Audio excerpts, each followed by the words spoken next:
I know that That's a right. lot of people live under the belief system that if they aren't in this high vibration, always happy, always, overly optimistic zone, that their manifestations are no longer going to happen. And what do you have to say to that? So I think what we have to understand is that, we have this subconscious body, which is like, have you ever seen the picture of the glacier, where really what our mind is just that tip of the glacier, and everything else that's happening, that subconscious mind, is the 90% of us. So we must first allow ourselves to be impacted by what's already impacting us.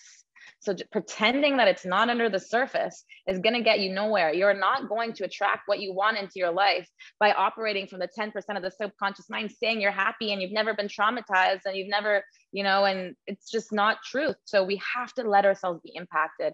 Having a human experience can be traumatic in general. You don't have to have big things happen to you. You got dropped into this body, this vessel, a pure beam of light, with no separation from others and things. It's just all energy. And all of a sudden you're separate from people. That's traumatic.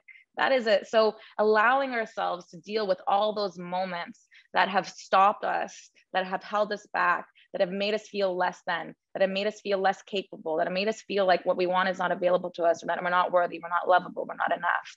And in that awareness, by bringing attention and awareness to those experiences, only then can we let it go. And it's up to us to learn how to really, Mama Gina, one of my mentors, says, to push every piece of the piano, every note on the piano, every key on the piano, from your rage to your extreme joy. And that is the experience of being a human. Not one is better than another. Oh, that is magic. And you also spoke about something which is actually quite interestingly very difficult for a lot of people, which is rest. I think we're in a society whereby we have so much that can actually distract us from ourselves. We've got cell phones, we've got social media, we've got abundant entertainment options. We've got so many friends. We've just got access to everything. I mean, humans have been commodified through dating apps, right? You can literally order a human online and be like, I'll date you this week. And I feel like it allows us this reprieve from actually having to do what you just said, which is play all the piano keys. And so for people who struggle with rest, where can they begin by detaching from all these things? So I can relate. And I think our society does, we honor the doing more than we honor the being, right? So I remember seeing a holistic practitioner when I was in my darkest, and I was saying, I don't know what's wrong with me. I can't get out of bed. I'm so unmotivated. And she checked me and she said, you're really good at doing, but you really don't know how to be. And I was like, yeah, I don't know how to be. How do you be? I don't even know what you're saying. I don't know how to get there. And she said something really, really beautiful. And she said, you have to get used to using your senses again. So, really just getting anchored in, what are you smelling? What are you touching? What are you tasting? What are you seeing? What are you hearing?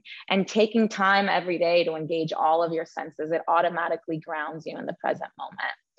And so if you don't know how to rest, that is one sure way to get there. But it's like everything, to create a habit, it'll take us some time.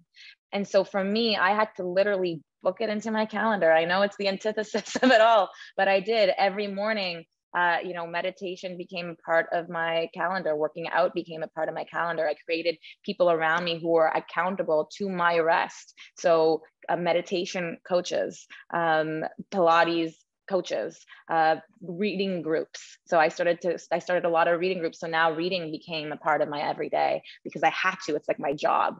And so because I didn't value it before, I didn't value rest, I had to create experiences around me that rest became a non-option all of a sudden.